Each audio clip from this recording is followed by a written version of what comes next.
Bienvenue. Aujourd'hui, on va plonger au cœur d'un débat pour décortiquer les arguments de deux visions totalement opposées sur le conflit israélo-palestinien. L'idée, ce n'est pas de dire qui a raison ou qui a tort, mais de vraiment comprendre pourquoi le désaccord est si profond. Face à face, donc, nous avons Thomas Guénolé, un politologue qui porte la voix de la cause palestinienne, et de l'autre côté, Simon Mousse, spécialiste en communication, qui défend la position d'Israël. On a là deux récits, deux lectures du monde qui vont s'affronter sur les questions les plus essentielles. Alors, voilà notre feuille de route. On va d'abord s'attaquer au sionisme, le point de départ de tout. Ensuite, on se penchera sur les accusations très lourdes de génocide et d'apartheid. On verra aussi comment l'expérience personnelle de chacun vient nourrir leur argumentation. Et enfin, on essaiera de voir si un terrain d'entente est seulement possible. Allez, on commence par le premier gros morceau, le sionisme. C'est vraiment le socle de tout le conflit. C'est là que les deux histoires, les deux narratifs commencent à se séparer de façon radicale. La question qui est posée ici est fondamentale. Est-ce que le projet sioniste est légitime, que ce soit d'un point de vue historique ou politique? Et vous allez voir, les réponses sont non seulement différentes, mais elles reposent sur des interprétations complètement opposées de l'histoire et du droit. Alors, la position de Thomas Guénolé, c'est de s'attaquer directement aux racines historiques. Pour lui, les preuves scientifiques, comme l'archéologie ou la génétique, ne soutiennent pas l'idée d'une revendication exclusive du peuple juif sur cette terre. Il va même plus loin. La génétique montrerait qu'il y a une ascendance commune entre juifs et palestiniens. Sa conclusion est donc assez directe. Si plusieurs peuples ont des liens avec ce territoire, personne ne peut en réclamer la propriété exclusive. De son côté, Simon Mousse déplace complètement le débat. Pour lui, ce n'est pas une question d'archéologie ou d'ADN, c'est une question de droit international, le droit des peuples à disposer d'eux-mêmes. Il soutient que le peuple juif est le seul à avoir, dans l'histoire, exercé une souveraineté nationale et autochtone sur cette terre. Les autres, comme les Romains ou les Ottomans, n'étaient que des empires occupants. Donc on a un choc frontal entre une légitimité historique partagée et un droit politique à l'autodétermination. On passe maintenant de la querelle sur les origines à un sujet brûlant d'actualité, avec l'un des mots les plus lourds de sens qui soit, l'accusation de génocide. C'est vraiment au cœur des tensions d'aujourd'hui.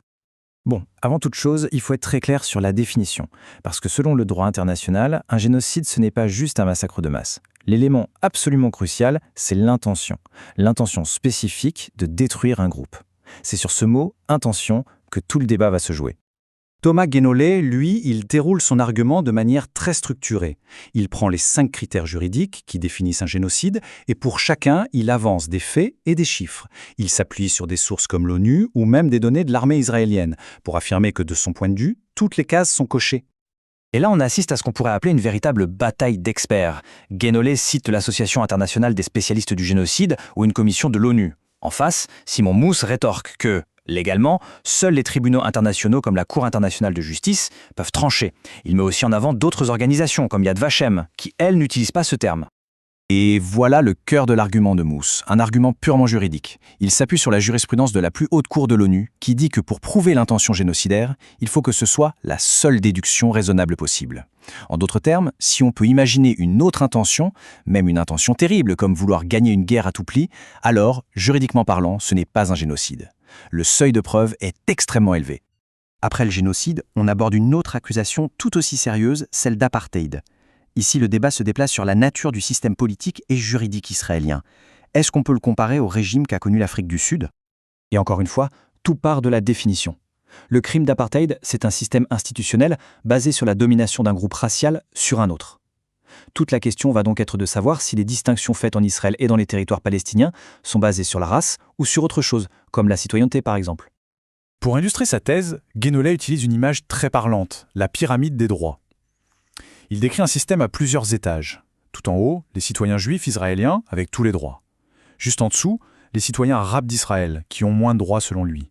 Et puis, on descend les Palestiniens de Cisjordanie, sous un régime militaire, ceux de Jérusalem-Est, avec un simple statut de résident, et tout en bas, à la base de la pyramide, les Palestiniens de Gaza, qui n'auraient aucun droit garanti. Pour lui, cette hiérarchie, c'est la définition même de l'apartheid. Simon Mousse conteste cette pyramide point par point. Pour lui, le critère de distinction, ce n'est pas la race ou l'ethnie, c'est la citoyenneté. Il soutient qu'un citoyen arabe israélien a les mêmes droits qu'un citoyen juif israélien. Et il prend un exemple, un arabe israélien qui se trouve en Cisjordanie a plus de droits qu'un arabe palestinien, ce qui prouve selon lui que c'est bien la citoyenneté qui prime. Enfin, il considère que cette comparaison est une profanation de la mémoire, une insulte aux victimes du vrai régime d'apartheid sud-africain. Mais ce débat n'est pas qu'une affaire d'arguments juridiques ou historiques. Pour vraiment comprendre la conviction de chacun, il faut regarder comment leurs expériences personnelles, leur vécu, viennent façonner leur vision du monde. Thomas Guénolé raconte une expérience très personnelle. Son arrestation à bord d'une flottille pour Gaza.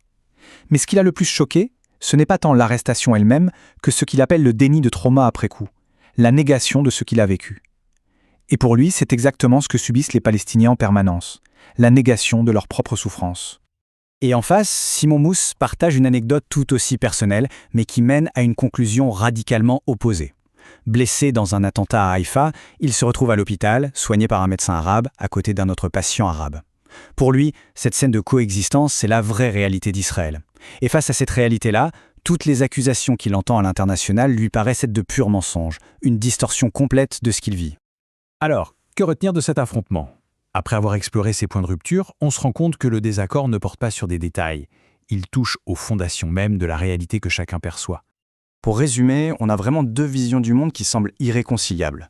D'un côté, une lecture de l'histoire qui refuse toute exclusivité sur la Terre et qui qualifie les actions actuelles de crimes internationaux, et de l'autre, une lecture basée sur le droit des peuples à avoir leur propre État, qui rejette ces mêmes accusations comme des armes politiques pour délégitimer Israël. Et ça nous amène à la question finale. Ce débat montre un fossé qui paraît immense, où même le sens des mots ou l'interprétation de l'histoire deviennent des champs de bataille. Si les deux camps ne sont même pas d'accord sur les faits les plus élémentaires, sur leur histoire commune, est-ce qu'un terrain d'entente est seulement imaginable ? C'est sur cette question qu'on va se quitter.